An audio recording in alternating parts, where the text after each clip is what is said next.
All right. Welcome everyone to our next panel here, talking about distributed gaming over the long haul. And so we've got just a very brief set of intro slides here because I am not fond of death by PowerPoint. And so, Gary, if we've got the slides up there for everyone to see. Welcome to Connections Online Day 3 for the distributed gaming over the long haul. I am Brant Guillory. I'm the editorial director over at Armchair Dragoons, but I'm also the moderator on this panel. And so why did we pull this particular panel together? One of the keys is the long haul part of this. A lot of times, Defense Department, national security folks, even academic, wargaming tends to be very event focused. Like we bring everybody together, we lock ourselves in a conference room for a week, we go ahead and execute this really intense event, and then everybody leaves and somebody gets to produce an AAR document. We all submit our travel vouchers, and the event sort of gets flushed until the next time a big event like that comes around. But what about wargaming events for topics that take much longer to resolve? Many times the solution is just change the time scale, right? And we did the gemstone event with the National Defense University about 10 years ago. We just each day we played out one turn, which took a year. And there are other options for how can we change the time scale. And so a potential solution is a long-term distributed event where we don't have to gather all the parties together physically. We gather the parties into a game. And so we execute that event over an extended timeline, and nobody has to come and go, and there's no travel because nobody ever really gathered in one physical place. The travel guys all like us because we're not submitting extra travel documents to them. And so there are some distinct advantages to this solution, but there are some different challenges. And so one of the ways we can do this is to look outside that typical wargaming world that we live in. And one option is something like the long-running online Kriegspiels that the Armchair Dragoons have had, both with the Dragoons and in prior incarnations. And then similar to what Mr. Barnett was talking about yesterday morning with the Gettysburg game. But then also the RPG communities have been doing this for a long time with different kinds of long-running online RPG campaigns. I can remember being involved in some back in the 90s, back when AOL message boards were all the rage. But long-running online RPG campaigns have been going on for over 20 years, and there's some great lessons to be learned there. And so what we did was we brought together a distinguished panel for you here. And so just by way of quick introductions, we have Gail Clendenin, who is a GM and writer for Call of Cthulhu games, among others. Elisa Ford has been a GM and a writer on Deadlands, on some D&D stuff, as well as Call of Cthulhu. You're sensing a trend with the Cthulhu stuff here, I'm sure. But then we also have the well-overdressed Jim Owczarski, the grognard of the year, as determined by No Enemies Here, who has run multiple online Kriegspiels through the Dragoons. And then also, Jim, I do need to throw a plug in here, not just for the online Kriegspiels.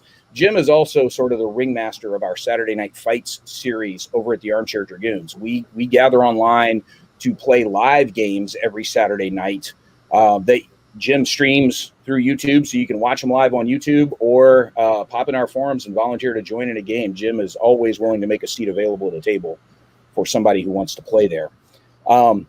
And so this is the panel. I am going to toss it to each of them, and we're going to start with Gail with a quick introduction of sort of one or two of the games that the different panelists have run, a little bit of background on it, how it was organized, how they pulled their players together, and some lessons learned. And then from there, we're going to open up a lot of this for Q&A for the audience, because we want your questions on sort of the nuts and bolts and execution of how these long-haul distributed games work. And so, Gary, that's it for my slides. I told y'all it was going to be a short set of slides here. And Gail, take us away. Thanks so much, Brant. Hi, everyone. Good morning. Really happy to be with this panel today and chat with you a little bit about long-running RPG campaigns. So as Brant said, the game that I am most involved with and love to run and write for is Call of Cthulhu, which is an investigation horror system. If you haven't had a chance to engage with it, it's based on H.P. Lovecraft. And one of the fun things about it, I think the most fun thing about it, is that it really rewards player cleverness. So you, the person at the table, get to really put your own intelligence and creativity into action, rather than the sword or the armor you have really making the difference in a battle. I love that about it. I am currently running an online campaign with 5 players in 4 states and 2 time zones.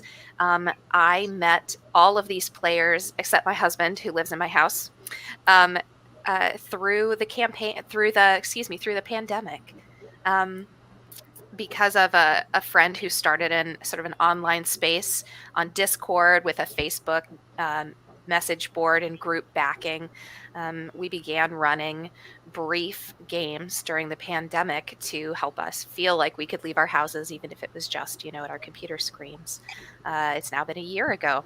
In fact, I just got one of those little pop-up reminders this morning for an early game I played and ran. And through that process, met some gamers who were interested in doing something a little bigger, a little more elaborate. And so the campaign I want to talk to you the most about, because it was done online rather than in person, which has its own sort of peccadillos, right, is this current campaign, which is now hitting its 8th month of longevity. Certainly not the longest campaign that's ever run, but I think really relevant in terms of trying to decide how much technology to use, how to manage schedules, and a couple of other things we did to establish some norms and how we were going to keep this moving in a time when everyone's lives have been a little bit weird. So this is a Call of Cthulhu campaign. It's based in a modern setting as opposed to another historical time period. And it's a lot of homebrew content with definitely some influence from other helpful written guides. So one of the things that I want to share that perhaps is different than some of the advice I'm excited to hear from Elisa and from Jim is to show you our campaign session 0 document. So this is our setup. And I was talking to, I have a brother-in-law who's a captain in the Army, and was asking him about sort of what does he do when he's putting a training weekend together. So I wonder if you might liken this to a pre-op order. But this was really our preparation for whether we were a good fit as a team to set up and maintain a long-term campaign, because it really can be difficult on the story and on the cohesiveness of the group if people misunderstand what we're trying to accomplish story-wise. You want the buy-in to overlap in some good ways. So I wanted our group to understand what I was hoping for and what skills I wanted to practice as a GM. And also I wanted them to have a sense of what I was trying to build so they could tell me if this was even something they wanted to do. So this language session 0 for me comes from Matthew Colville, who is a writer and also a YouTuber who talks a lot about running mainly Dungeons and Dragons games. So let's take a look at this session 0 pitch document and just a couple of highlights of what I wanted to share with my players without giving away the plot, right? So first of all, the main bulk of my pitch had a lot to do with the geography and what I was hoping they would identify with. So what I mean by that is, how would they as players have investment in the situation? And there are a lot of ways that they could do that. Sometimes, especially in Cthulhu, they get organized into sort of a detectives team. Like, we're already a team, and we do this as sort of our hobby or our job together. But that's not what I wanted. I wanted them to have investment in a town and a geography. And so I was trying to give them a sense of, what is this space that you live in? Why would you care about it? Why would your lives get weird and dangerous? And you would say, maybe I won't sell books for a living. Maybe I'll take my whole weekend to do something that frightens me. And what are the spaces around it? What are some of the political layers that were affecting them? Moving down the document just a little bit, I also wanted to talk about, like, what were my literal goals as a GM? So what did I want to try and bring to the table myself? And what did I hope that they would bring to the table as individual players? So let's take a look. So as a GM, I want each campaign, or each campaign is really an opportunity for me to try and push myself in a new direction. So in this case, hoping to build more layers of political tension and complication into a world, into a modern world, and also spend more time dealing with NPCs, thus this opportunity to create an entire city that they lived in and cared about and would probably spend a lot of time moving through with ease. But let's look at the goals for players.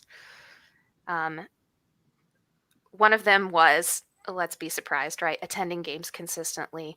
I knew from my previous campaigns that late notice, that not really having this process, this game so low down on their priorities list that anything could bump it, was so detrimental to the plot overall. You get to a point where player attrition really means that there's very little that your core team can do without fundamentally altering the scenario they're in. And I know many of you are gamers. I'm sure you've seen something like this in your own, in your own lives, in your own gaming. And so I really wanted to help them understand what would help me facilitate a game as best as I could, and set up this idea that they could tell me about what was happening with them, and that would help me adjust. And then finally, some technicalities. Was there any way that I wanted to alter the rule set or create something different from what traditional Call of Cthulhu is? So I wanted to point them towards a method of making characters, and I had a house rule that I've been testing that I wanted to put in place and see, what do you think of this? Overall, does this feel like the kind of game that you'd be interested in playing? So just scrolling back real quick, the core of this really is the pitch. This is the space. This is what your characters ideally would care about, and here is the kind of threat that might happen to you. Again, without giving it away, because with investigation being a big theme, it's hard to explain all of that without sort of handing over your plot points. Gary, we can get away from that share. Thank you. So with players invested, we had a whole session. This wasn't where we created our characters, but it was where we started to talk about them. But that conversation didn't begin until we'd really had a discussion about this pitch that I was making. Could they understand what I meant by having buy-in to a town? So we actually talked a lot about, what was this environment? Why would they care? What was I trying to say, in that proposal to them? And what sorts of characters would fit this environment? And so I think it really became real for them when we started to talk about what kinds of characters would match this environment. They started to be able to picture themselves in the campaign and caring about what I was sort of proposing that we sort of match up and do together. Anyway, in this case, the session 0 was great. We did not have any players that dropped out because of it. And in fact, in that session, we had a couple of players who built and started entwining their backstories, which has made for some really great additional interactions and things throughout the campaign, like in the subsequent 8 months. But I was really happy with how this went out. I would not build a digital campaign, especially with people I didn't know, without this conversation in the future. Just a couple of other things that we do logistically. We have 2 channels of conversation, but we try to keep it from spreading beyond that, because you get to where you can't expect people to keep track of messages in many fora. So we use Discord for our games. That's the only thing we use. There are a lot of great virtual tabletops out there, but because Call of Cthulhu uses combat, and I like combat, but selectively, we just don't always need that visual. And I love that Discord allows them to have sort of a secondary conversation happening, where they can remind each other of clues or just have that little tabletop chatter. I really like how Discord does that. And so we've been sticking with that platform. Anyway, so they can talk on Discord in the meantime, and I respond to questions about that there. And then we also have just a group Facebook Messenger. However, I also do talk to my players individually, especially if I have questions about things that their characters want or are pursuing.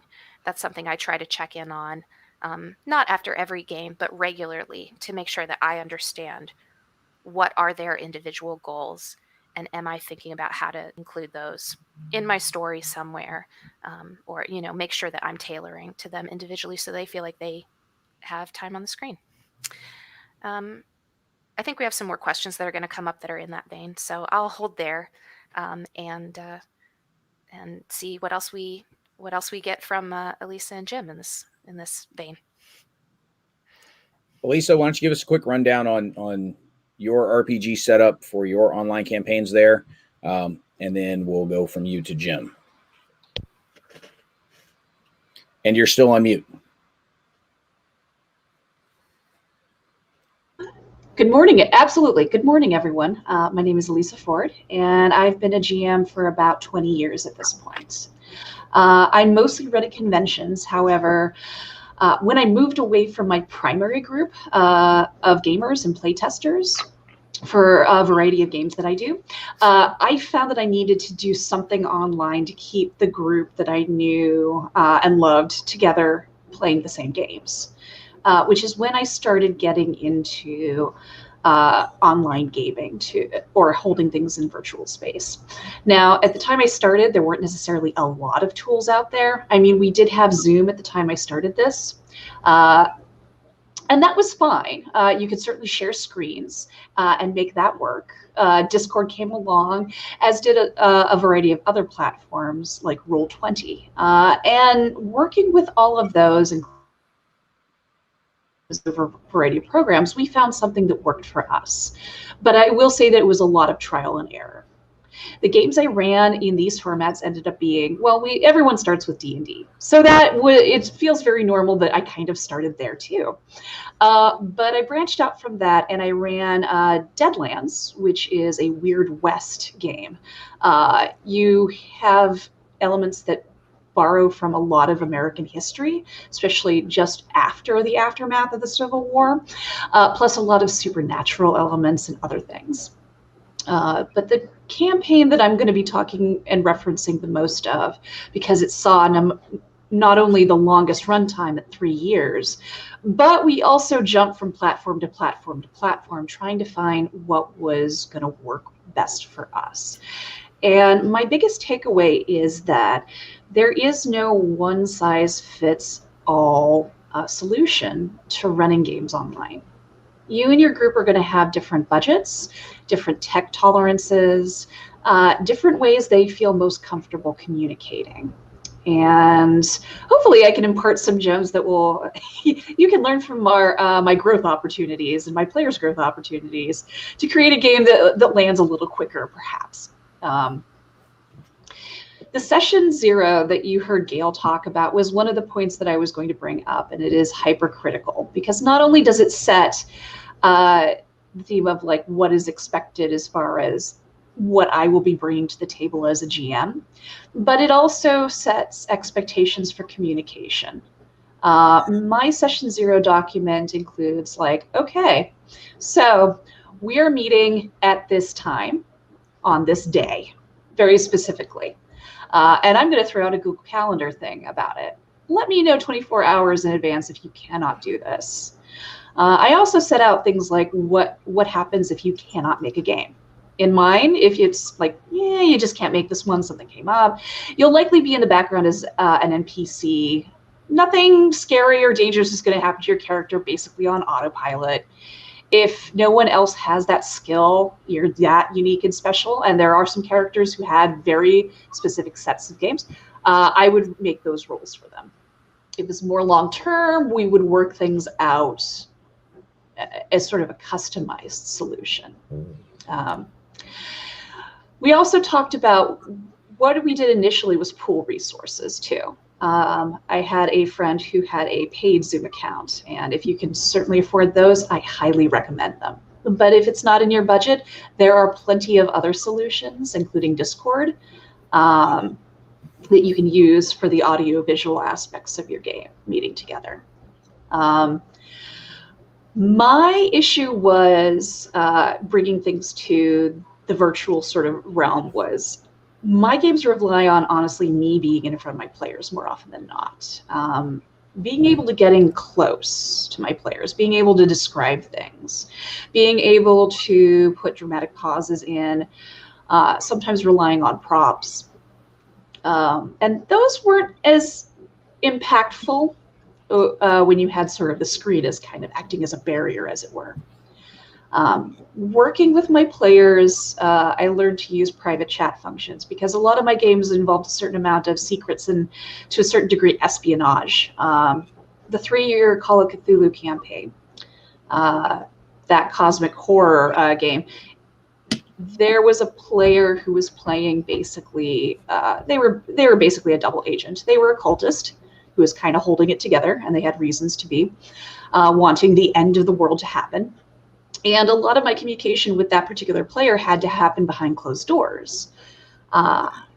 Balancing that player's conversations with me on the aside, while still letting them look like they were an integral part of the game experience and not raise any suspicions on that end of things, was a little trickier at first, but then a lot easier when it came to private messaging. I will say that much. So there are pluses and minuses to this particular way of doing things.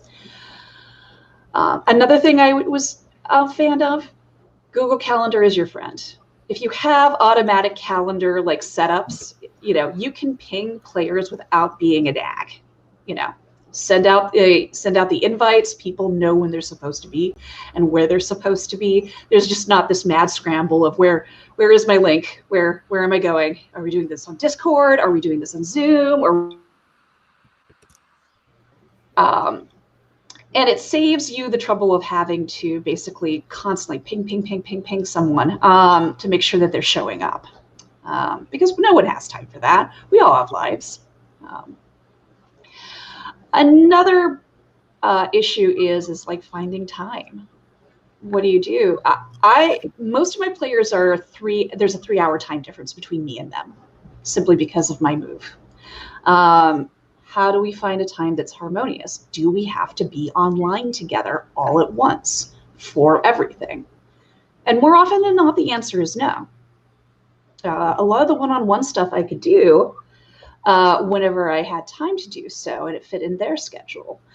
So breaking things down and executing it not only makes things work for me and a little less hair tearing, but it also adds kind of a personal touch. And players absolutely do appreciate when a GM takes time to create a piece that feels like it was made for them. Made for the group is great, but made for them also keeps them engaged, which helps bridge the kind of the artificial distance that we've got when working in a virtual space. So I'm sure there's going to be lots of other questions. I will basically cede the floor and let the last speaker speak. All right, Jim. I'm disappointed you lost the hat, but please, the floor is yours. Please tell us all about the online Kriegspiels without simply regurgitating the podcast we did on it last season. It's funny. I was having a conversation. Hello, everyone. My name is Jim Owczarski.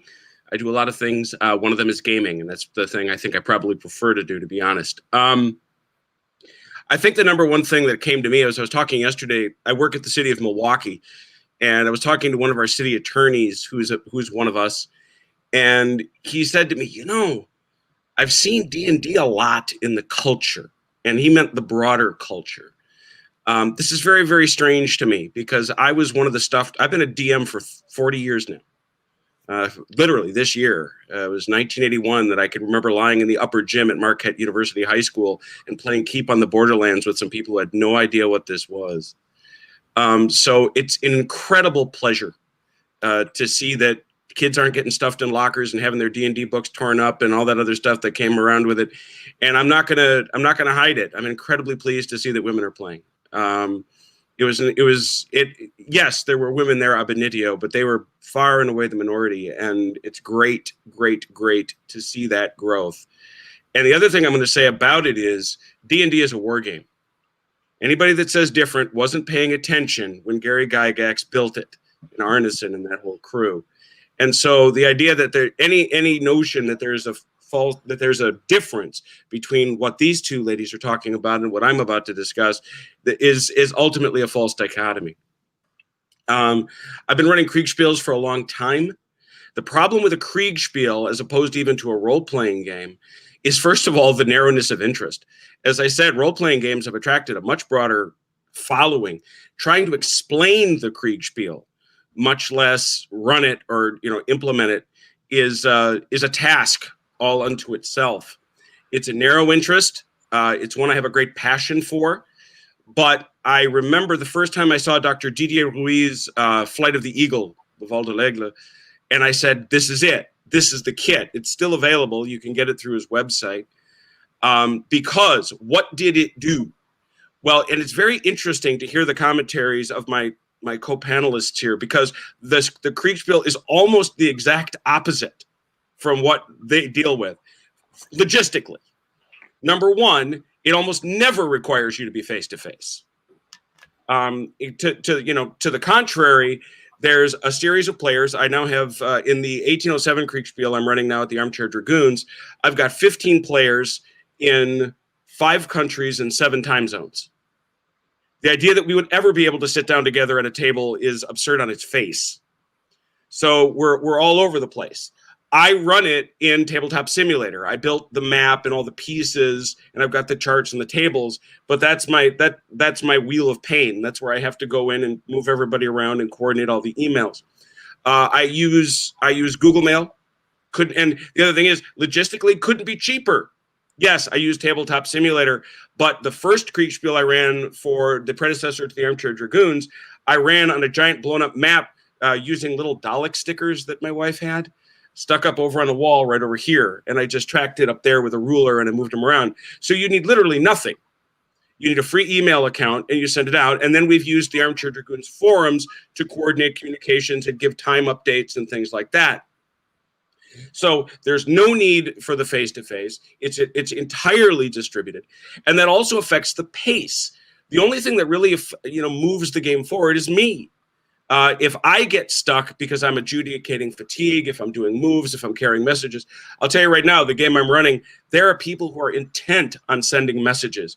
And it's one of the things that the Kriegspiel teaches you is there are a lot of busy runners in that period. Because I seriously have 30 messages flying back and forth all over the eastern part of Prussia in 1807. And so if I get slow, the game gets slow. And that's where the real risk was for me. It's keeping tempo. The players from their end, unlike a role-playing game, or unlike the role-playing games that have been discussed earlier, is they see it as a single email that shows up once a week or so, giving them an update. And it's typically just a couple of paragraphs. And I go, oh, great.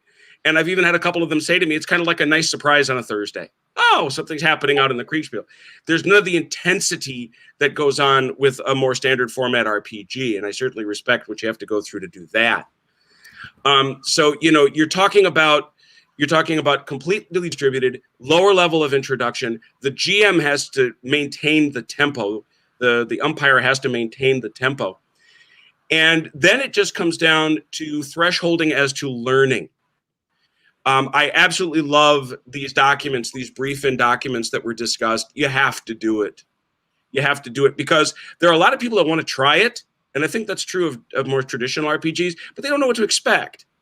And when you're talking about Napoleonic warfare, people are wondering, what do I have to know? What do I have to do? I want to do it. I'm interested in the history, but how much do I have to know about the logistics of Napoleonic warfare, or how to command a corps, or how to move a division? What do I have to learn?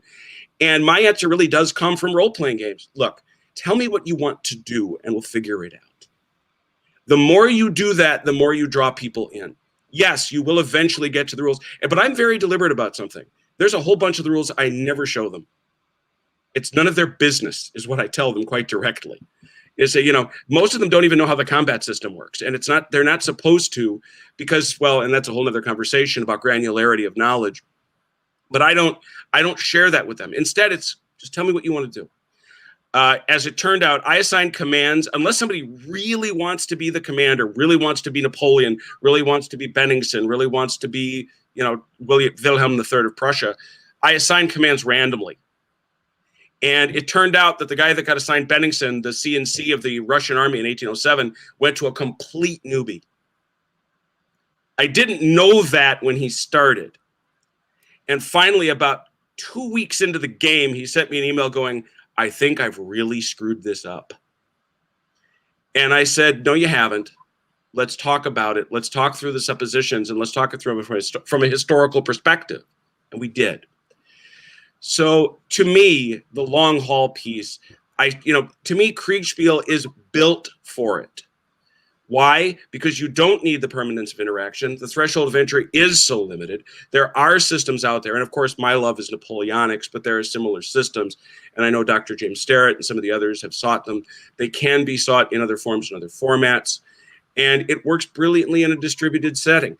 So, no, this is now my third that I've run for this setup. As Brant said, we've been at this now for 7 years. The last one, which wrapped up, ran 2.5 years. And we're about 4 months into this one, and it's going strong. And frankly, I've got a wait list. I've got an extensive wait list of people that hear about it and want to play it. I'll just advertise the YouTube channel. Go check it out. You can look at videos where I've summarized, and I do. Oh, and one last thing, I suppose I do memorialize at key moments in the game. I shoot YouTube videos from inside Tabletop Simulator of what's going on in the game.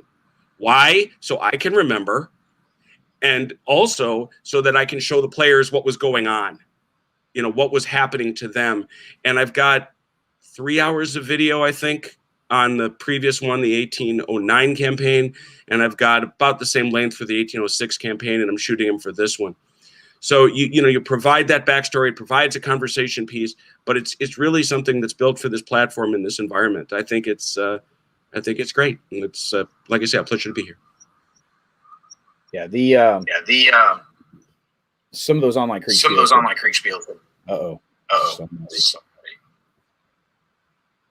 I'm hearing echo. I didn't mean to hear echo.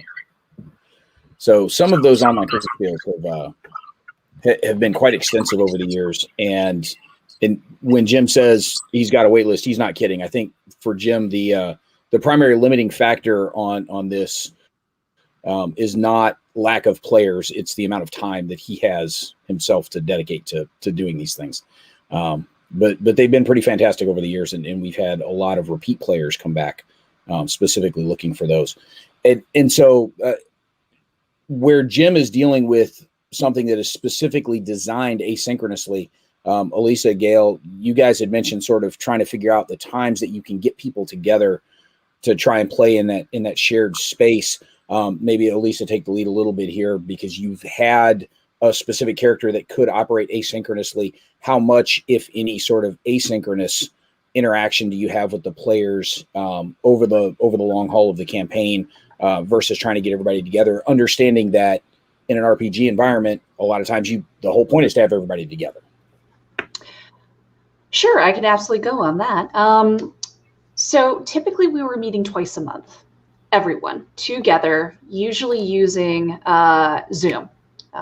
We would often use Roll20 for visuals. Roll20 has some advantages because it has built-in art that you can purchase. It also has maps that you can simply buy. You can also create your own if you have the time.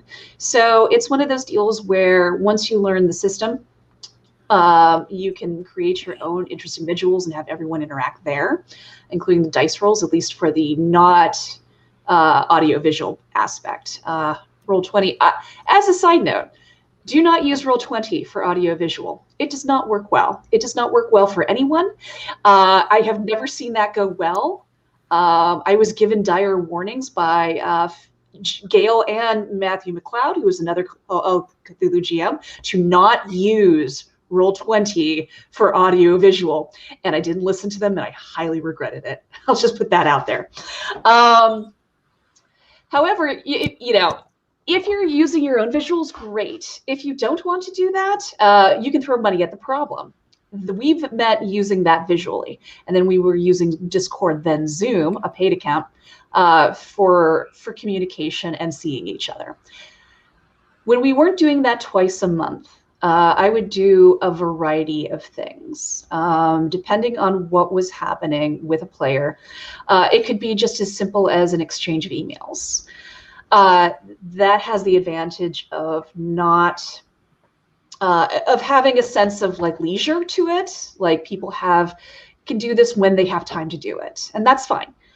However, because Call of Cthulhu has this roleplay aspect to it, that I wanted to convey immediacy, urgency, or sometimes threats. I would meet with a player privately over Zoom or a chat. Sometimes I put up a visual.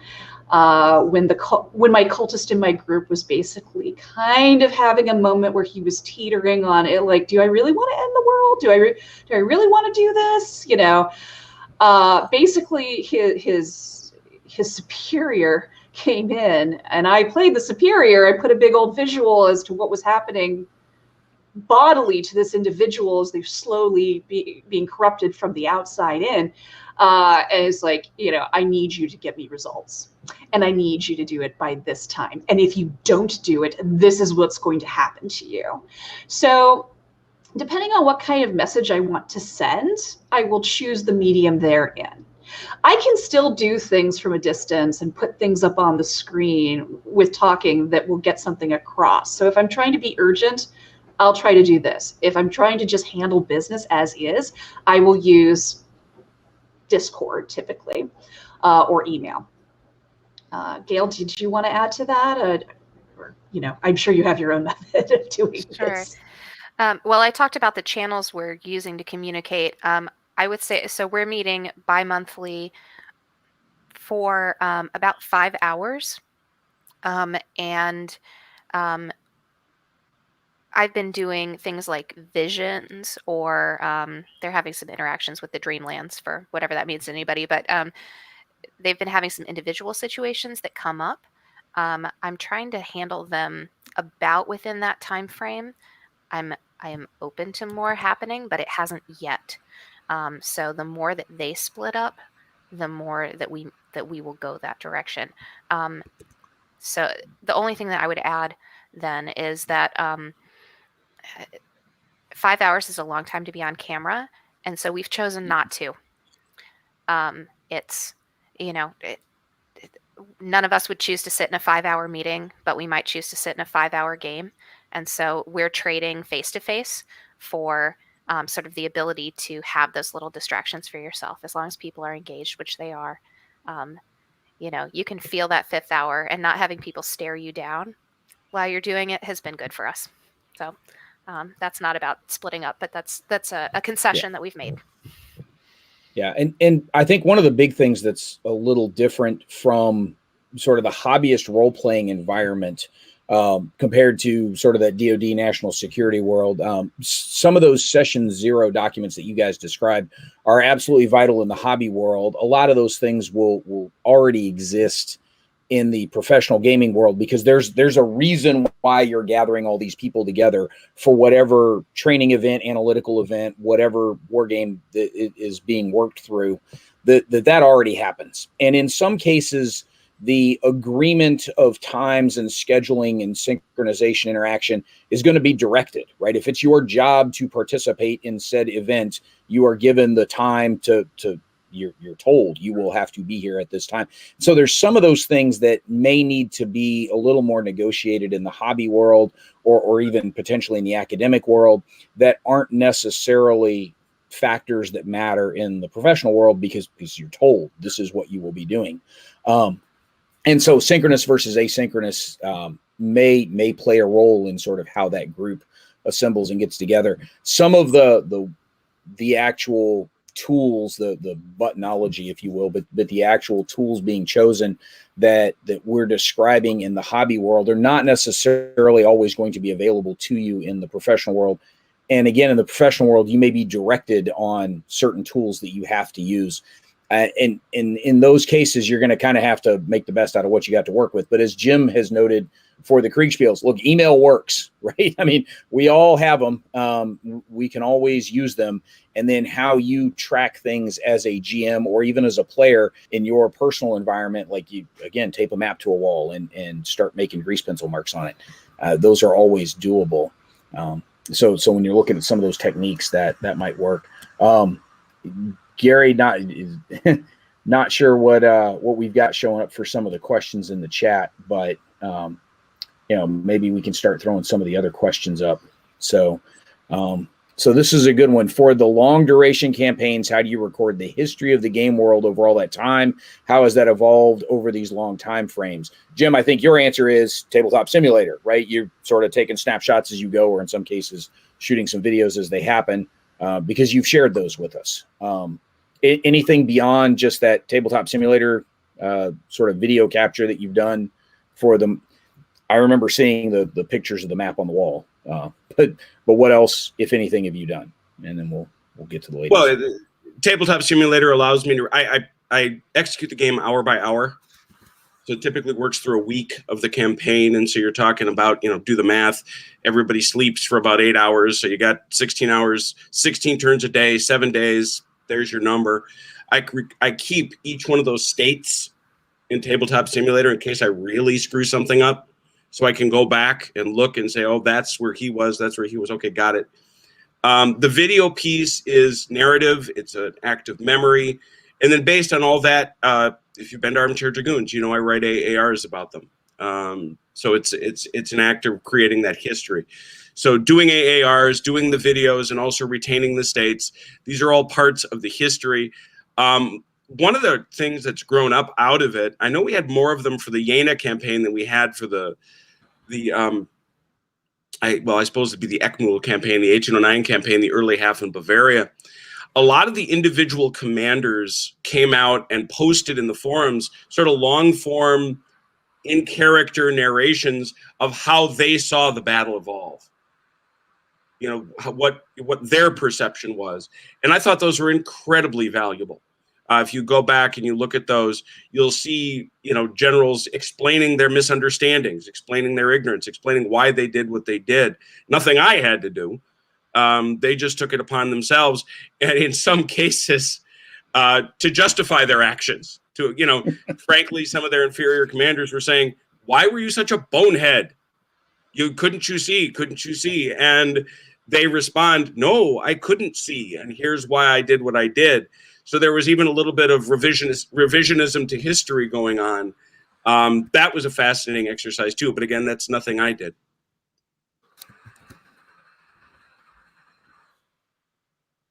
Gail, Elisa, either one of y'all want to jump in here? A couple of things happen with my campaign.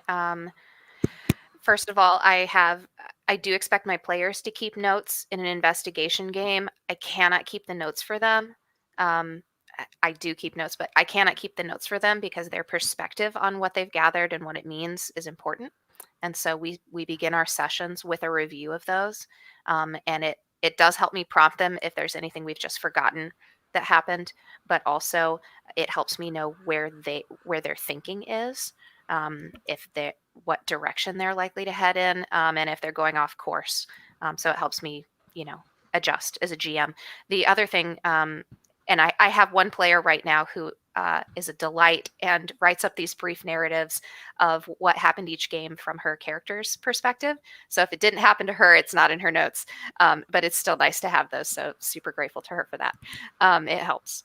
However, I have a OneNote, a Microsoft OneNote, because of all of the tabs and the way that it has really handy search functions that I use for my campaign planning. And one of the pieces of that is an actual calendar of days. So I'll hit the high notes of what happened in each game day within that calendar. So it gives me a chronology. And then beyond that, there's the physical notes of the sections of what I'm writing and what resulted. So between what they've created, what's actually in our Discord chat, if I have to go and search something there and we didn't capture it another way, like I made a ruling in the moment or named an NPC suddenly, that came up, that can be helpful, but it's not reliable, right, as an artifact. But between player notes and my own calendar and writing, That's where we keep our history. The calendar really helps, though. Having an official chronology has been important to me a number of times. Elisa? So when I started, my approach has evolved over time. When I first started, one thing to remember is if you're using Zoom, Zoom can record on the cloud and transcribe sessions. And at first I thought that was like, oh, this is amazing. I love this. And I still do, just not for every session. It's a lot of information, and you might find yourself basically finding yourself with a part-time job as transcriptionist if you choose to do that. So that wasn't necessarily feasible or enjoyable for myself in the long run. What I did was kind of a little bit of a 50-50 split, well, more like 60-40, but some sessions which I knew were going to be info heavy, I did record for my own sanity, for their sanity, simply because my players, I love them. They're incredible. They bring such energy to the table. However, sometimes it's kind of like sled dogs, and you're trying to steer the sled. And those huskies are going a mile a minute, and it's not always, it's only by sheer strength of the harness they're going in the same direction at any time. And sometimes I'm steering, and sometimes I'm just holding on and hoping I stay on as they continue to go. I don't want to get in the way of that energy. That's the kind of energy that keeps people engaged in games for the long term. And not every session is going to be like that, my understanding is. But when I understand that I'm heading into a husky session, or I think I am, I click on that recording. I'll let them know. You should always let your players know if you're recording a session. There is a big thing that pops up on Zoom that says recording, but not everyone notices that. And it's my policy to tell a player 3 times that something is happening, whether that be dates or something like a detail like that. One of the other things that was super useful, not only to record the history and pieces that I might miss on those non-recorded sessions, was at the end of the session, I had all of my players write back home, basically, either to a business associate, to their university, to their mom, to the head of their creepy cult. I would basically have them sit down and write out an email that said, "Dear X, I really messed up. The following things happened. I almost got caught." Meanwhile, another player's like, dear mom, it was the best day ever. I actually feel like we're making a difference in the world, and we're going to save this universe. And, my perception of it's going to be very different, but I at least know where that character's head is at. So as far as recording world history, I take a multi-step approach. I ask for their notes, basically. Gail is talking about players taking notes. They absolutely should be doing that. But having them send me their notes, especially in those letters, helps me on the history side of things. Those recordings I will reference often, especially those transcripts, which I'll put it into my own notes. And as a zesty blend of also using my whiteboard once in a blue moon to sort of okay, let's just erase that entire plot line. That's not going to happen. They're all wiped out. And moving forward with that keeps a cohesive narrative in my head as to where the world is and where I expect it to be going. Jim, aside from the stuff you capture on Tabletop Simulator, are there other tools that you use for your own notes off to the side somewhere, or are you just sort of living and dying with the virtual map board that you're pushing around there? Yeah, it's the map board, because Tabletop Simulator has a very elaborate, not elaborate, what's the word? An excellent, robust, there's a word, a robust set of tool tipping capabilities. So when I first started out, as I say, I was my wife, who has far better handwriting than I could ever dream of having, she would write the name of the commander on the Dalek, and we moved the Dalek along. We wrote it on a pad of paper. Well, I figured out that you could put a tooltip on any object in Tabletop Simulator. So now, if you go into my tabletop set, you will discover that not only does it list the commander, it lists the effectives, it lists the fatigue, it lists the morale, it lists the hours marched, hours fought, division, supplies, things like that. So really all I got to do is mouse over it, and I have a fairly comprehensive logistical record of those guys. So, I've been inside that box. Plus the fact that it allows me to save on an hourly basis. It gives me a confidence that I really don't have to be elsewhere. If I really get desperate, I will actually grab a little Napoleonic soldier and sit him on the map and put a note on him, whether that be at a, I've got one situation where a cavalry division was sent north and told to connect itself to a sister corps within the army. He marched all the way north, only to discover that the other side had pushed so far to the east that there was none of his friendlies there. And I knew that if I let that guy sit there, that I would forget about him. So I put a big soldier next to him and I said, remember, he's sending a message back and all this other stuff. So now I'm pretty much in that space. So is this in addition to or instead of color coding the bases? We do not color code bases, Mr. Guillory. That's what animals do. This has been a long-running gag at Jim's Saturday Night Fights games as to whether or not the bases on the stands of figures in Tabletop Simulator should be color-coded to allow for quicker visual recognition. And Jim, being the Napoleonic purist that he is, insists that commanders should have to know where their guys are and what they are doing without such artificial audiovisual aids. So you have the era in which some of the most lovely military uniforms in history. There are no, the Prussians get purple bases. Yes, the Prussians will always get purple bases because it's their color. But other than that, no. Yeah. Again, the purple bases being another long-running gag from it's one of Glenn's games, right? That for whatever reason, the purple markers in one of the giant Napoleonic board games, the Prussians were colored purple instead of their usual gray or black or charcoal. For whatever reason, the Prussians got colored purple, and we've never let Glenn or anyone else forget it. He defends it to this day, which astounds literally everyone. Because there aren't other black units, or as you say, deep gray. There aren't. So it wasn't like the palette was limited that way. Anyway. Look, we don't make the rules. We just... Oh, do we make the rules? I think we might make the rules. Probably make some of them. You are the dungeon game masters. That's correct. See, the art history human inside of me goes Prussian blue, of course. Why would you have anything but blue? Which is completely nonsensical, I'm sure, from a military standpoint. No, but that's where my brain... No? It isn't illogical at all. The problem is you also have this, and that's why I'm wearing it. Thank you for asking. This is French blue. Yep. And so I think that's why the Prussians got peeled off to the black charcoal part of the spectrum.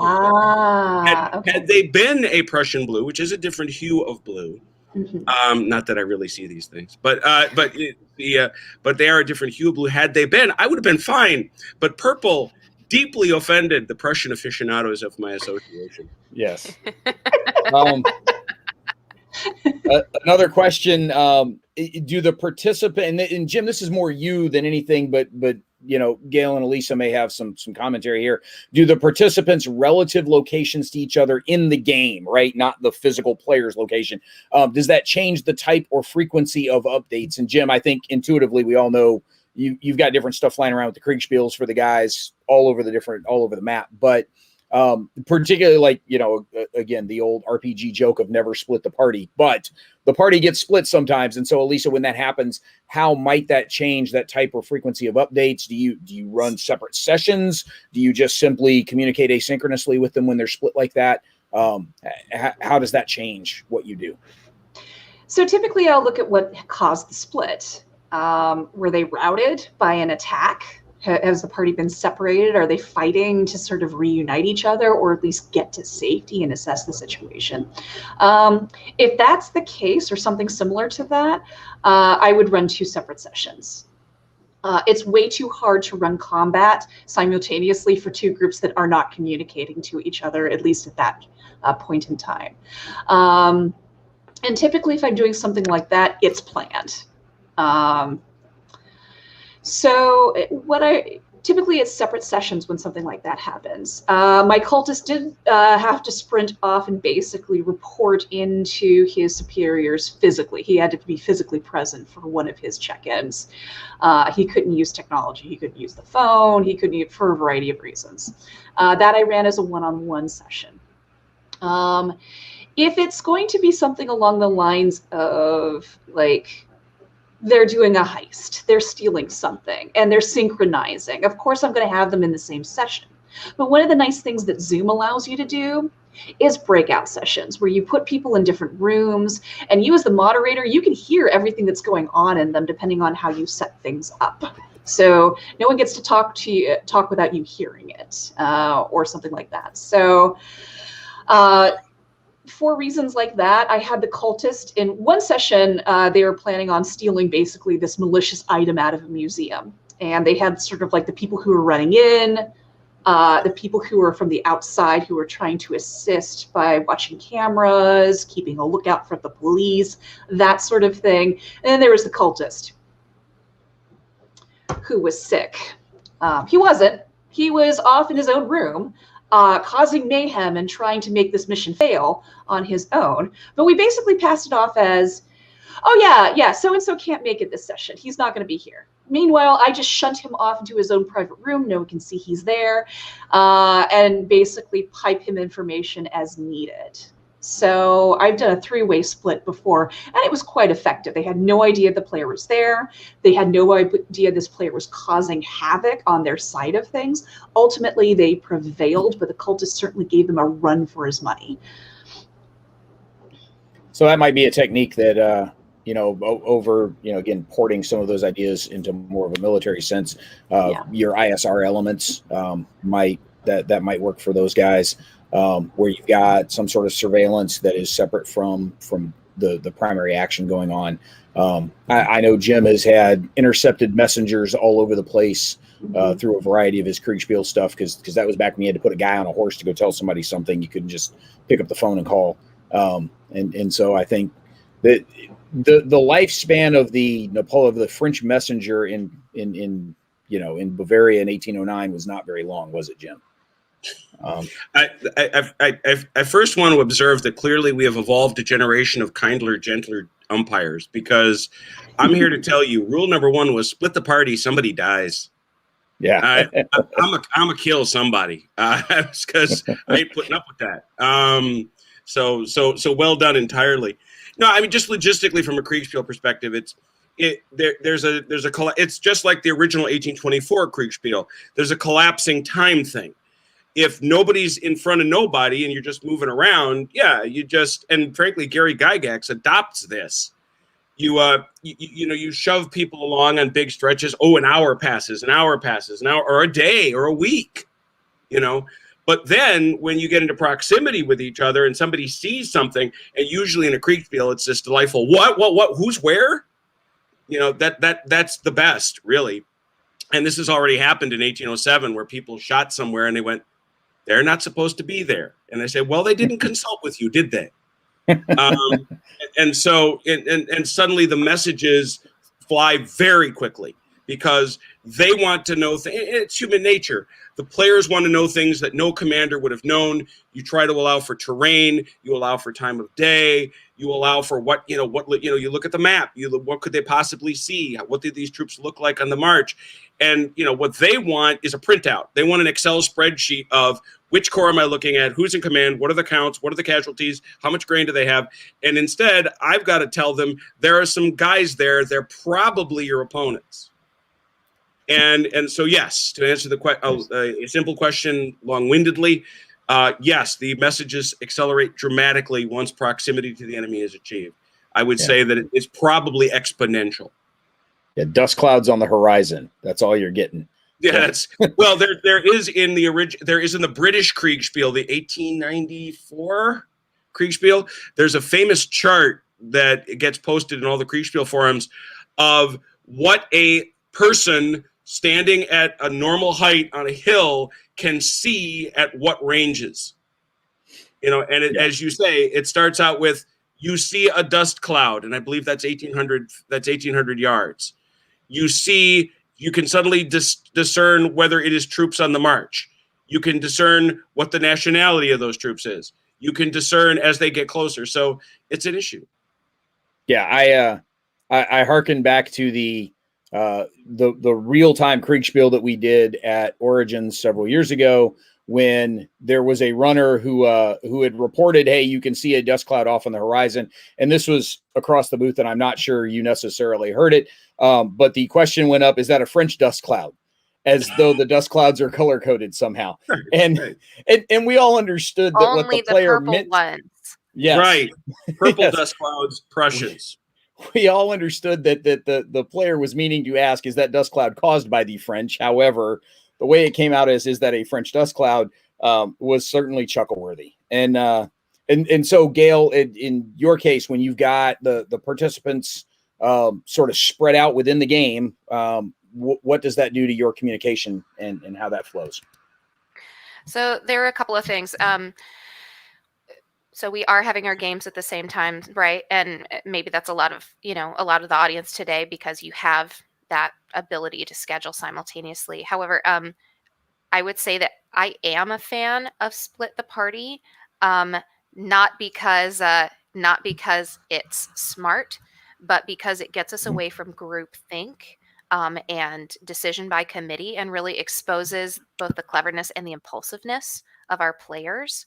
And so I'm happy to try to be clear in the way that I set up situations to make it, I don't know, let's say obvious. If they're going into something really big, and they shouldn't just like shunt one or two people off into it. Like, I don't usually want to be that person, but in general, I am happy to let them follow those impulses, because it gives them more of a situation where they can kind of expose their own individuality as players and their own creative decision making, which I'm really a fan of. When that happens, the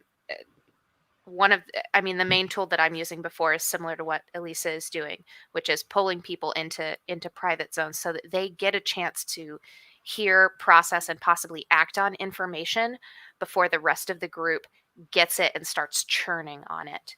I want to use that, that space, or let them use their own space and their own ideas that they've gotten by taking the risk of heading off on their own or as a small duo or something. That's it. Yeah, absolutely.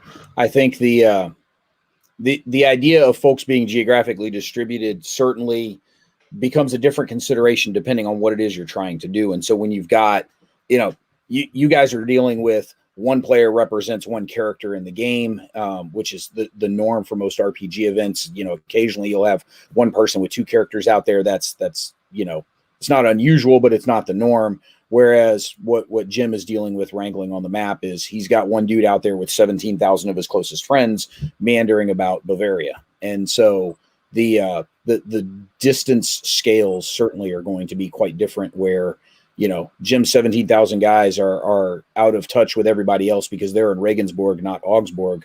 Whereas you guys are putting two people in different hallways in the same building and they're out of touch. And so I think the time scale certainly affects things there. And that may be a consideration that our audience wants to keep in mind, depending on the kinds of games that they're looking into.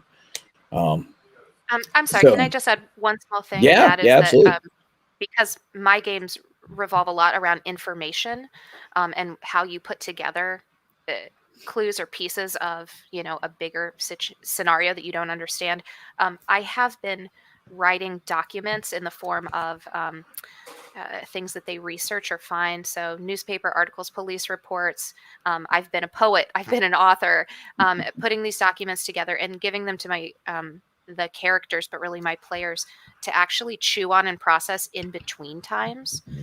So they get it close to the end of the game, with the goal of them actually having time to be a critical reader and to think and process that.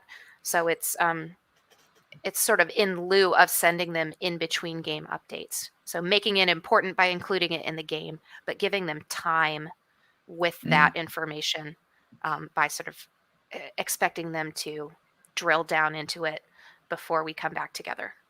Yeah. Absolutely. All right.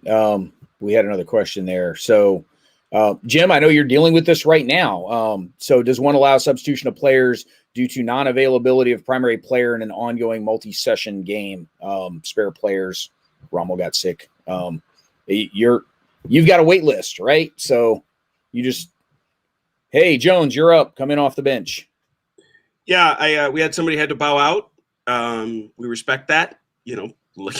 Oddly enough, Kriegspiel isn't life, just depending what I may think, or notwithstanding what I may think.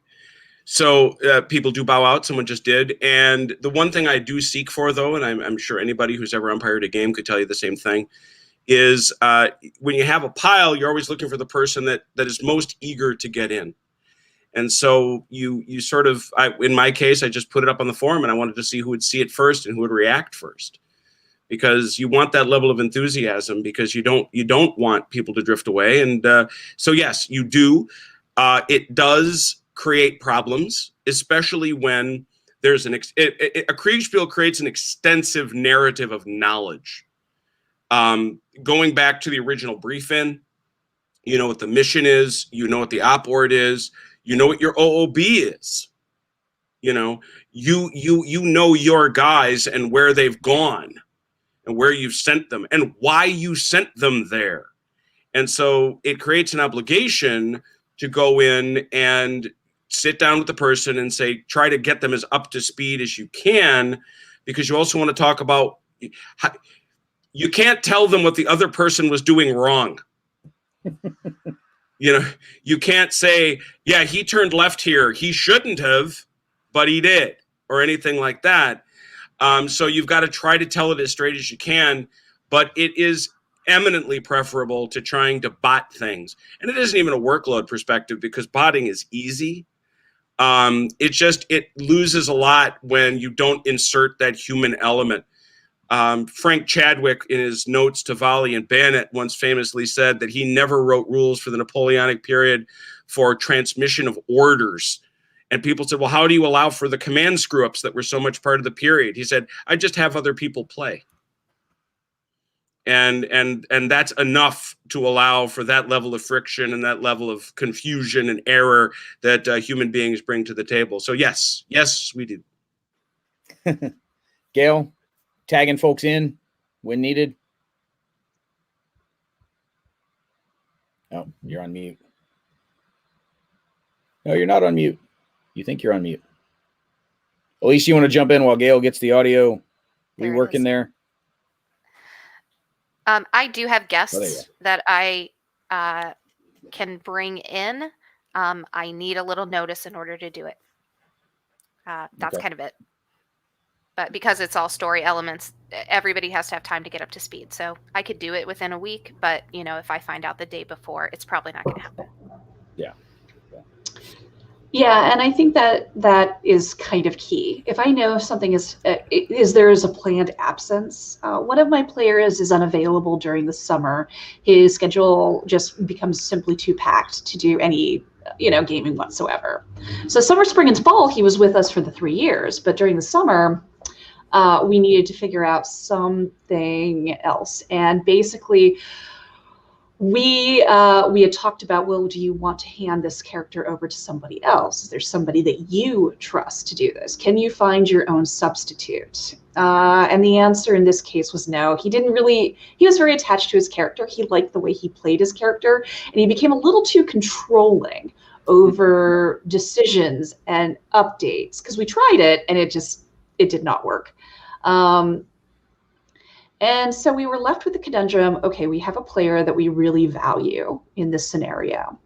We have a need that needs to be filled. What do we do?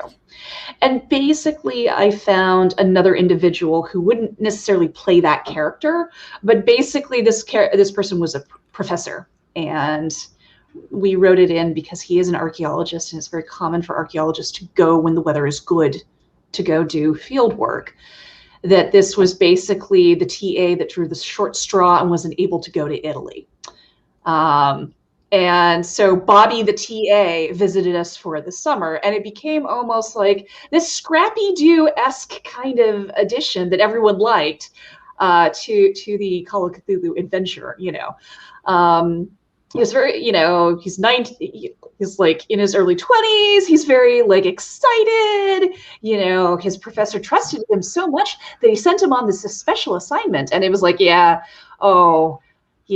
he likes you. Yeah, that's exactly why he put you in the middle of this absolute nightmare. Yeah, no, totally, kid, totally. And that was actually interesting because that character, over time, while it wasn't a straight up substitution, fulfilled the role, fulfilled the mechanics if need be, but added their own zesty flavor onto it as they slowly lost sanity points and began to make what we call plot forwarding decisions, aka mistakes or disasters. And while it wasn't a straight up, okay, you get to play Dr. Cosgrove, it was definitely, it helped the story move forward. It fulfilled my needs and helped this one character that wasn't going to be a good fit for a long-term campaign get to play during the summer and still add to the long-term players. He still felt like he was part of the team up until the point where Shoggoth bit his head off. So I consider that a success, even if it's not a complete, if it wasn't a complete substitute. Yeah. A quick follow-up to that, where you sort of built this almost impromptu kind of story around bringing in somebody else, and this is something that is probably a necessity depending on player availability when people have to get added or subtracted as to what happens with the characters, or in Jim's case, the units out there on the battlefield. But obviously you've got a bit of a script that you're looking to follow, and not necessarily that things are on rails as they move along, but how often are you necessarily having to just literally invent things on the fly based on total left field decisions that players make? And I understand that we're into the realm of sort of actual GMing that is not constrained necessarily as to whether you're distributed or in person, but distributed may develop some additional communication challenges around those totally out of left field kinds of actions or events that happen. And so in terms of your own record keeping, but also the way in which you provide that information back out to your players, is there much of an adjustment you have to make in a distributed environment? And if so, what does that adjustment look like? And Jim, we'll throw it at you first, and then we'll hit Elisa and Gail. I think in my case, it's just more that you have to narrate it in the written word. People are forever inventing things in Kriegspiels, and I think that's to be encouraged. There's a huge debate in the community as how much role-playing you should have. I tend to encourage it. I think it's probably the thing that fills in most of the gaps of knowledge. The biggest example that I have from the 1809 campaign is forget who started it. Yes, the French commander started it. He sent a messenger over the ridge. They were facing one another over the Isar River at Landshut. And the French commander, who was horribly outnumbered and knew it, sent a messenger over to the Austrian commander, who was about to come pounding over that bridge, to say, hey, I'm ready to surrender. I just have to do it in a way that'll cover this up for my men. And so what I want you to do is I want there to be a dinner tomorrow in the afternoon, right as we head into the evening at the end of the march, and I will come over, and that'll be our parlay, and that'll be the predicate for doing it. Send the message over. The Austrian commanders, there were two of them. One of them bought it. The other one, James Starrett, was having none of it. And they argued with each other. No, he's stalling. Go attack. No, he's not. He's ready to surrender. No, he isn't. And they spent all this time, and it wound up stalling the attack for an entire day. And so the biggest challenge was just making sure that the narration was fairly shared back and forth, and that it was, I had to bracket around the words what it was that was being communicated. So that's easier to do when you're in an environment like this, and I can just describe it, as opposed to having to write it in an email. But absent that, nope, it happens, and it's certainly something I did. Yeah, I was that Marshall versus Marshall Neal and and James Sterrett facing off across the bridge. It was actually it was Jim Lacey was the guy. Jim Lacey, okay. Jim Lacey was pitching the spiel. The guy on the other side of the river was Marshall. It was Marshall and Jim, and Marshall was willing to consider it. James was and then we had the non-noble commander out there, where the noble commander was not going to accept the surrender because he wasn't being surrendered to by sufficiently regal presence, right? Correct. It wasn't somebody important enough willing to surrender to him. Go find me somebody more important than you to surrender to me. So, exactly. Yeah. Gail, what about you? These sort of left turns from the crowd. How much, if at all, of your GM style might have to change, or the way in which you communicate and adjudicate things in a distributed environment versus everybody kind of around the table together? Yeah. So I had that experience most, not in my current campaign, but in my previous, where we had a much higher rate of absence. And also the players were virtually all brand new to role playing, not just the system, but the experience, which is fun. But also it means that the things that they do are much more unexpected because they're not influenced by the culture, right?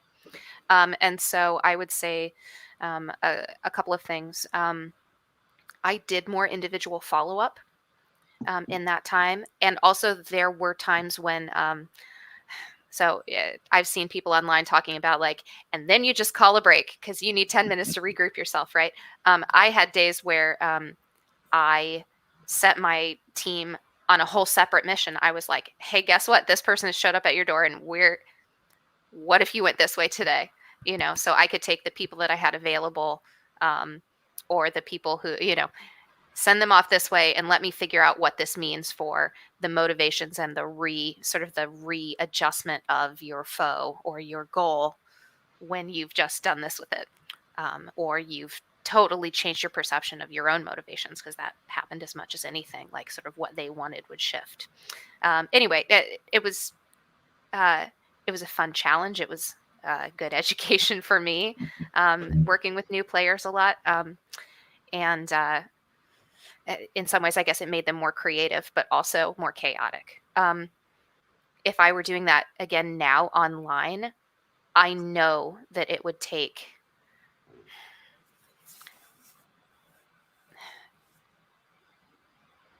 Sorry, I'm just thinking that I work so hard to preserve our time together because getting time from adult schedules who are hobbyists, right? Getting hobby time from adults is pretty precious. I would probably use the break thing right now or split them up into smaller groups to go after individual goals. I think that's how I would address it now. But at the time, sometimes I would, in fact, reroute the whole day. To pursue a fresh goal, or to say, okay, here's what we can do right now while I process and make a fresh plan. All right. Elisa, anything to add there? No, absolutely. I've had players during the course of the 3 years completely throw out entire chunks of plot. Like, I watched 4 hours of work absolutely go into the garbage because they chose to do something that I wasn't anticipating. That's kind of part of what being a GM is in a lot of ways. What do you do in that moment? Well, you acknowledge the freeze of oh no. Take a breather and basically go from there. And you know what? If the player's decisions put you in unknown territory, that's fine. But that doesn't necessarily mean that it's on you to create these very elaborate, brand new scenarios on the fly. Now, being able to improv, being able to react in the moment, that's great. But if they start pursuing things like, well, I'm going to call my boss and I'm going to get this information, I'm going to this, I'm going to that. Well, your phone doesn't work. What do you mean? Oh, your phone doesn't work. Yeah, it's super. Okay. Well, I tried going here. Yeah, it still doesn't work. They don't necessarily have to be, even in the modern day, connected to the wide world. Communication disruptions happens. A tower is down. They're in the middle of a weird space-time continuum in which their cell service doesn't work. There are ways to pen them in and limit their taps of resources. And you can just make that an environmental feature where they happen to be. I've slowed down players by having them run out of gas. their car went from full to empty very quick. Oh, that's super weird. How did that happen? Well, somebody messed with your gas. When you filled up the last place, someone messed with your gas tank, or you didn't look and you filled with diesel instead, whatever. There are lots of ways to slow them down, giving you, the GM, time to think, time to breathe, and time to come up with a plan B, C, D, E, F. You'll have to go down the alphabet list. And that's really normal. But again, you don't have to have all those resources available to them 100% of the time. And environmental factors can limit it. People working against them can limit it. In one case, I recruited the cultist and basically saying, hey, I leveled with him as the GM. I was like, hey, I'm in a tight spot. You guys went in a really weird direction. Hey, he's like, I got you, boo. All right, let's cause some chaos. Let's completely, what do you mean all our food and water is gone? Well, it's gone. I wonder who could have done that. Ooh, indeed. So yeah, slow them down. So basically do what you can, improv, and the rest, slow them down. Come up with another reason to have that not available to them. Yeah. Yeah. I think, one of the criticisms that you sometimes run into for DOD and national security and these bigger war games, and there's probably some people in the audience that are going to sort of half chuckle at this while thinking back to, oh my God, this is absolutely true. And that is you get a couple of teams working in parallel towards a particular problem, and somebody cracks the nut a little faster and starts moving a little quicker. And what always ends up happening? Well, you throw a bunch of injects at those guys just to slow them down, to try and keep the pacing the same for all the different groups in the event. And a sergeant major pointed out one time in one of those events, like they had everything ready to go, complete solution. They just weren't, they were kind of sitting on it and weren't turning anything in early, because he knew that if they did that they were going to get a whole bunch of extra stuff from the white cell thrown at them. And he's like, yeah, the reward for getting this figured out quicker is not an early lunch, right? It's more work.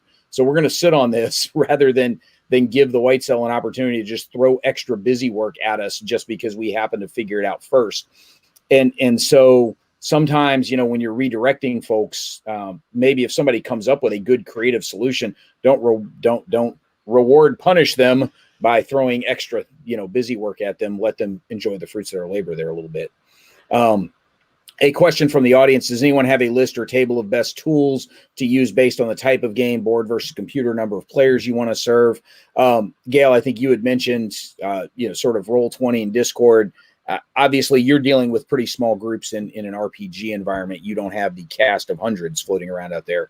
That's right. Up to 8 is what I would sit down with for, even a one shot. That's especially with voice only. That's about as long as anybody wants to wait for, their next opportunity to do something. So, but when you're talking about a group of 8, you're talking about synchronous, right? Everybody's around the same virtual table together, right? Yes, I am. Yeah. Yeah. Have you done asynchronous stuff with larger groups at all? Only in like a coordinated convention format. So people are still, they're physically there, but you're working with more than one group over a weekend. Okay. Elisa, what about you? For groups that you're gathering, both synchronous and if you're doing asynchronous, what do you what sorts of tools would you recommend there for pulling them together? So if you can absolutely swing the money, I do recommend having a Zoom account, a paid Zoom account. You could use Zoom for free, but it's only going to work for an hour. And that's kind of annoying to log back on, log back off, hokey pokey that. Honestly, it's one of the clearest, most best audio visuals that out there for you. The free one that I used previous to that, and I still highly recommend, is Discord. But I only recommend Discord for audio. You can pipe in visually with that. You can do full AV, but things tend to be choppy. And if your players don't have like the systems or really solid internet, lead to a lot of freezing. Just limit. I would highly recommend just limiting yourself to audio if you're using Discord. As far as like putting up maps and stuff like that, I do recommend Roll20. It's what I use to basically put sheets up, display maps and maneuver things around maps. because it allows you as the GM to either control it or have sort of a collaborative approach, which I do appreciate. And there's dice stuff built in. There is dice stuff built into Discord, but I would prefer that, I see all of that in one platform. Like Zoom is nothing but AV. Discord is going to be nothing but AV. I don't use Dice Maiden or Dice Friend on Discord. I have them make the rolls in one place so I can see them all, because that's a great way to miss a roll if they're rolling all over the place. Yeah. The for folks in the crowd wondering about Roll20, it was designed as a role-playing specific sort of platform. We have actually used it at some of the Dragoons digital conventions for some skirmish level games. I don't know if Mark Gacy's in the crowd today or not. I know he's registered for the conference and has been here for some of the last 2 days. Mark has been the GM on a Napoleonic skirmish battle that was run using Roll20. He did a Song of Drums and Shakos in Roll20, so you can use it for small scale wargaming stuff as well. Jim, I know you're using Tabletop Simulator for you internally to sort of track what you're doing. Yours is email, and then the clock is wound up in the forums pretty much, right? I don't think you're getting too far beyond that, are you? Nope. And there's really, for our purposes, there's no need to. I would say that when you're talking about synchronous wargaming, and that's where Saturday Night Fights comes in, we've Vance and Command Tent, two of our forum regulars, they've started a chain of command game online using Tabletop Simulator. And we've gone as high as 10. We've taken the full Tabletop Simulator caps at 10, and it really doesn't like 10. It really likes 8. When you're talking about synchronous wargaming, and I forget which of the other panelists mentioned it, but there's a cacophony problem. You really have to be careful about that. I don't know as this one of my little rants has come up in this one, but I can't stand Discord. I hate it. I find it intrusive and obnoxious. I know it's great, and I can't, and that's why it frustrates me that I can't stand it. I hate the way it does everything it does. The only thing I like less is Skype. But that said, if you really want to find a really, really good example of synchronous distributed gaming in the Kriegspiel world, the Two Fat Lardies have run them over weekends using Discord exclusively, and using the chat room functionalities and using the audio functionalities that were justly praised, and breaking it down that way, and then only putting limited graphics up, just rough maps of the Kriegspiel area, nothing elaborate, but all handling it in text. And I think they've run as high as 14 players, 16 players. Now that'll put a beating on an umpire. I mean, you really want to have more than one umpire helping you with that at that level. My number tends to be, from a live perspective, 6. I think every 6 you need an umpire. Some would say, my buddy Mark, who runs them out of England, he'll tell you need 1 for every 2 players. It just depends what your personal experience is. But no, I would say if you're looking for a model of that and a great way to use Discord in a Kriegspiel, take a look at what the Lardies have done. You can find it on their Twitter feed. You can find it on their website. And the crazy thing is, once again, and just to sort of put this where I started, the cost of entry is astonishingly low. I mean, it's Discord, so it's free. There's literally, assuming you've got a computer and you've got an internet connection, you're set. You're ready to go. You can figure it out. So it's great stuff. Yeah, and I think Discord's great when we're talking about the hobby world. I think the DoD guys may have to get a little more creative because they may be constrained on the tools that they're allowed to install and use. And like, you're not running Discord on Sipper, not happening. It might be fun to try just to see how many friends you can make on your trip up the chain of command, trying to explain why you tried to pull that off. But wouldn't recommend it. Probably not a good idea. One of these happy hours, I will tell the story of the Xbox on the Sipper. It was quite a fun story of guys trying to network Xboxes together with the Sipper. It was creative. The creative E4 Mafia started having some fun there. We mentioned synchronous versus asynchronous. I think when you've got the cast of thousands, like you need some way to break that down into manageable groups. And I think that's, as much as anything, the umpire conversation that you just mentioned, Jim, is really paramount there. You've got to have a manageable size. And so, Gail, you mentioned sort of 8 is your limit. Otherwise, people just don't get a chance to do anything in the crowd. And you lose engagement as a result. And so now they're losing information and you're repeating yourself. You get a spiral. Yeah. Yep. I think. And so I think once you get too large of a group, and you know, Jim, we saw this just in person at Origins with the Kriegspiel we did there. We maxed out at 8 players, which meant 8 runners going back and forth. But I think you guys had 3 folks in the umpire cell for 8 players, didn't you? Was it only 3, or were you? No, it was. Well, you know, you obviously have your lead umpire, and then you have a team of assistants who tend to, and you sometimes have the 2 assistants that are sitting at the master map.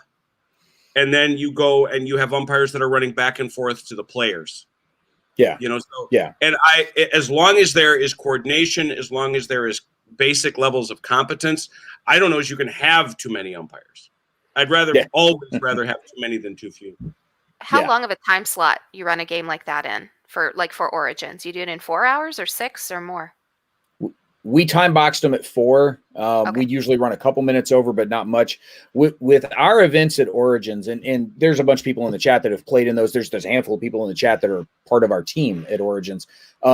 We try to time box things no more than 4 hours, simply because much more than that, and we start to lose people who won't even sign up because it's taking away too much time from all the other things they want to do at a big convention like that.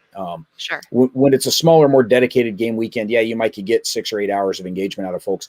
And I think like Marshall Neal, the Southern California Kriegspiel Society, they'll run a Kriegspiel over a weekend. Like they'll dedicate 2 days, 8 hours a day, and play a complete campaign end to end, with the expectation that everybody is live and in person for those things. But that's the only thing they're doing that weekend. They're not trying to bolt that on top of something else. Yeah. Okay. Jim, this is as much you as anything else, because I think Gail and Elisa tend to have folks at the table with them a little more. But when you're receiving traffic from folks, when they're not face-to-face with you, what kinds of inputs are you expecting from the player as sort of a standard message? How often do you expect or require more than that? Jim, I know we've joked some about Kriegspiel can be a lesson in how to write very simple declarative orders that have no ambiguity to them. And it's amazing how many people can't do that. I'm sure there's some great war stories there, but let's start with the ladies. Elisa, obviously sitting around the table, there's certain things you're expecting. When they're not necessarily sitting around the table and you've got to communicate with them, what are you looking for? So, having a player tell me what they're going to do next is very different than having them write it down in an email. I did learn that the hard way. Some people just did, when I asked basically for these letters home, sometimes I would get these 1,000-word stream of consciousness, like, I have no idea what you're going on about. Did you write that? Were you on something when you wrote this? I mean, that tracks for the character, but I don't know what you're getting at here. For some players, I had to have kind of a grammar manner. It matters heart to heart, number one. So when I was asking for these things to come through email, I realized that I couldn't just say, send me an email. I had to say, so I need the email to actually be 500 words or less. And I need it to follow this format. If you have important things, put them in bullets at the very top of it. No more than 3 bullets. I had a player then send me 10 bullets previous to making that rule. So I learned to be very precise with my words, precise about my expectations. And it was a very teaching moment for me to understand, like, okay, well, my definition of what a concise email looks like isn't everyone else's. So I need to spell that out for folks. It may sound like overkill, but putting these things down, people know what to expect. And if you kick it back to them, you can reference, hey, this is what I need. I know it seems super precise, but I have so many of these to go through and work is killing me. And, I need to have this bite-sized and digestible in this way. Help me make this a great game. So with emails, that's the kind of format. If we're talking, that's not a problem. But That's more of a, hey, are you happy with this game kind of conversation. Can you commit to this game? Will you be committing to this game? Is something going on? Can we help? So basically setting expectations up front, being really precise with words. That's what I primarily line, and opening up the floodgates of communication if things seem to be going wrong or I'm not seeing adherence.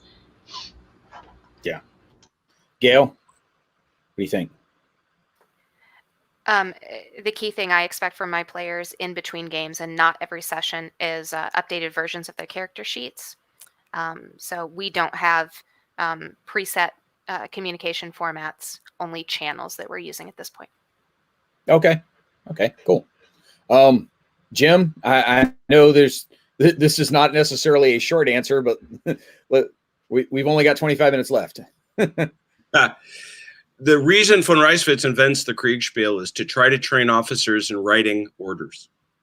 You would think subject, verb, object was well known or a known skill, and it isn't.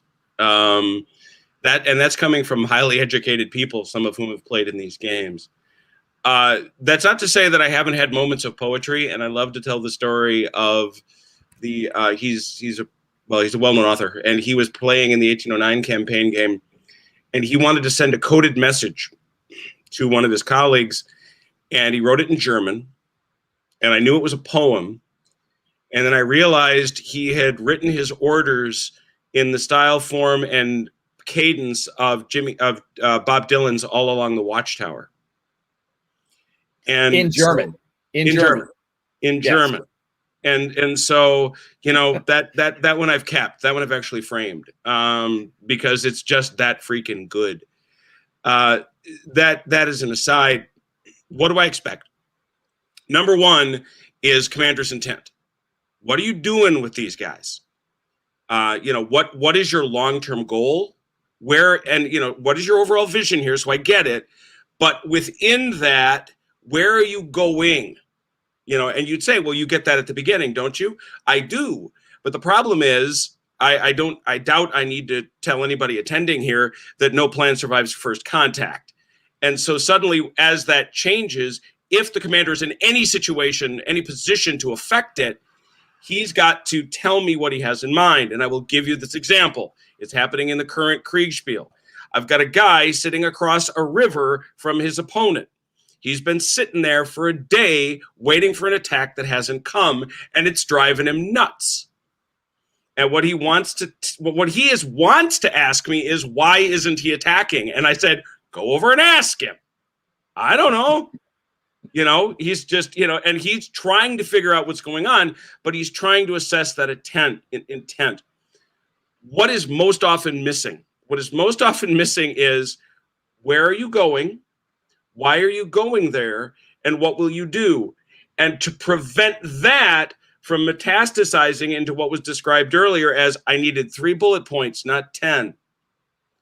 And people wanting to, probably the biggest problem I have, and my biggest don't do it, is conditional orders. No 19th century commander, and I won't speak to the folks here who are 20 and 21st century.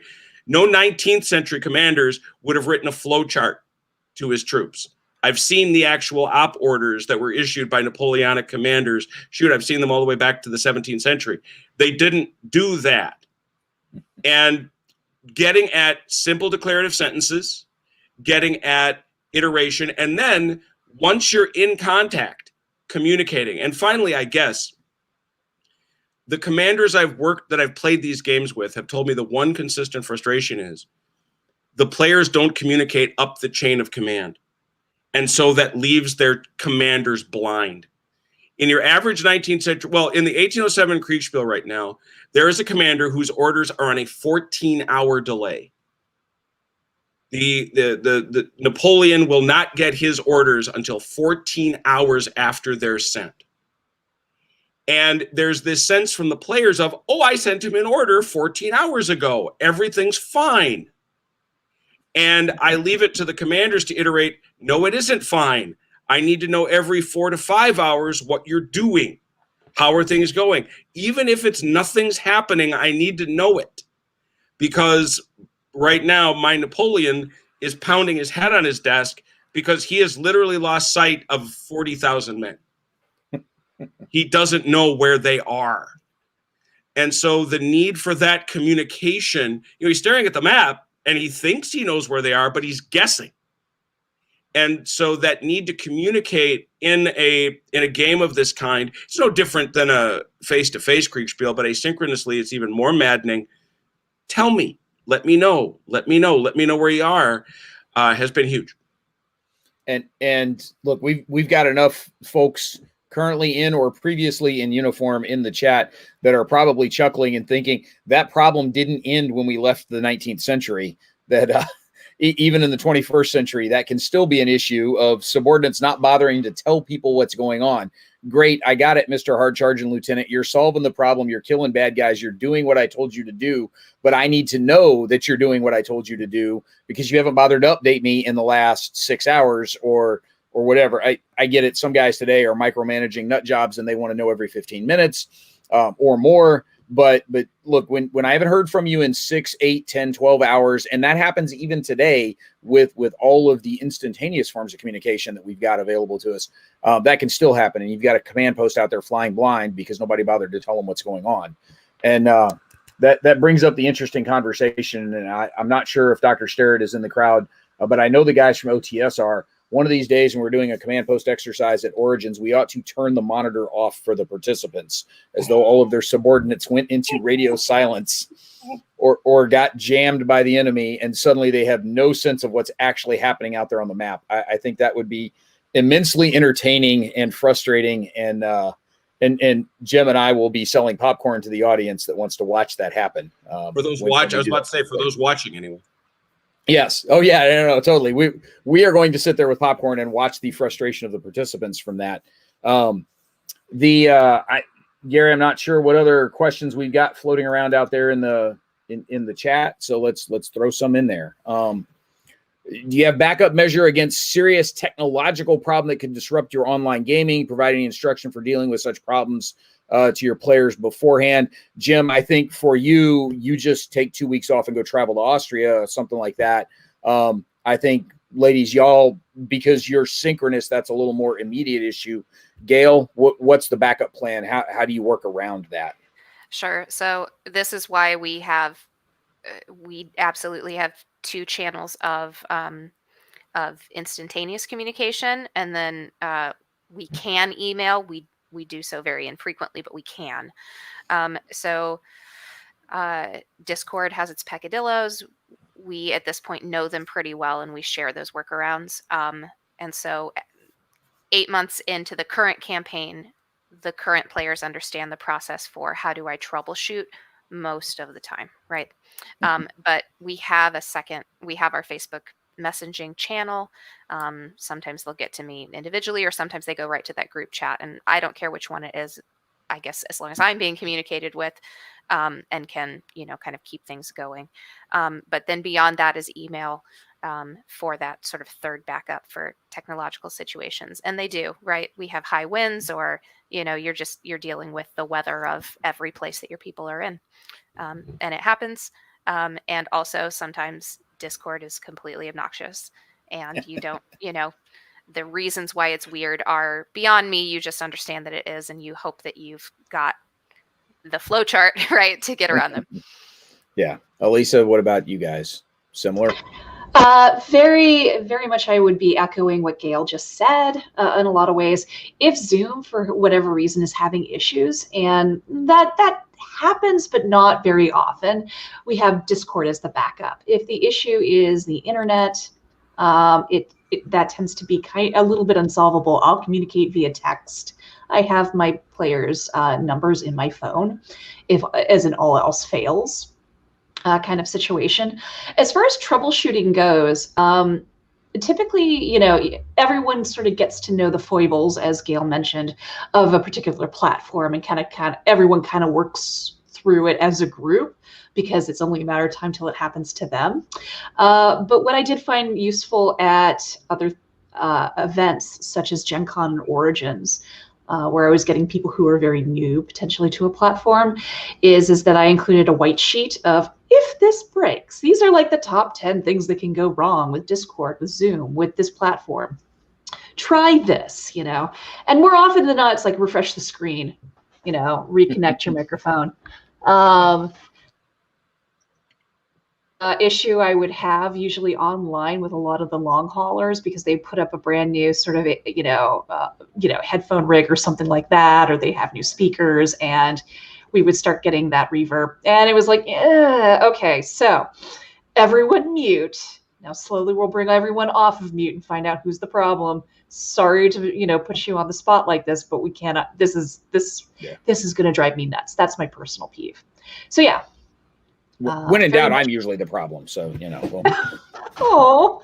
More often than not, I seem to be because and Jim will tell you it's happened in Tabletop Simulator a couple of times where it was my microphone that was the feedback problem. So sure. Sorry about that. Jim, I think this is less of a serious issue for you, given the asynchronous nature of what you're doing and the fact that it'll take a week to get comms back to people sometimes. So a 6-hour delay in email is not the worst thing that happens for your Kriegspiel players, is it? No, it isn't. We've had people. We had one of our players have a heart attack, and he was very upset. He texted me from his hospital bed. I'm sorry, it's like, would you get better? He was he's still in the game and still with us. He's well. So it's, stuff happens. As I've said, our technology threshold is very, very low. It's emails. And as long as folks can get to those and can manage that, the rest is record keeping. So no, it's not. Yeah. We are approaching the end of our session here, and we want to give everybody a chance to take a breather and refresh the drink and grab lunch and whatever they need to do before Stephen's panel starts at the top of the hour. I don't want to give numbers because we got people across 17 different time zones here. Somebody is keeping vampire hours from Australia, because I've seen some Oz email addresses pop up in our registration. I don't know who you are, but God bless you. Thank you very much for joining us here at Connections Online. I want to especially thank the panel. Elisa and Gail had no idea what they were getting into with something like Connections Online with the practitioners, the wargamers here. But I very intentionally wanted to go outside of our normal wargaming group. We didn't want just the same usual suspects on screen here talking about these things. That I wanted to bring in some different voices from audiences that are not the norm for our wargaming conferences. And I think both of these ladies have done that for us, and that's great. And I really appreciate it. And there was no way I was talking about distributed wargaming without bringing Jim in here to talk about Kriegspiels, because getting Jim to talk about Kriegspiels might be the easiest thing on the planet to do. It really is. We just sort of turn on a microphone and let Jim go, and then 2 hours later we got a podcast. It's great.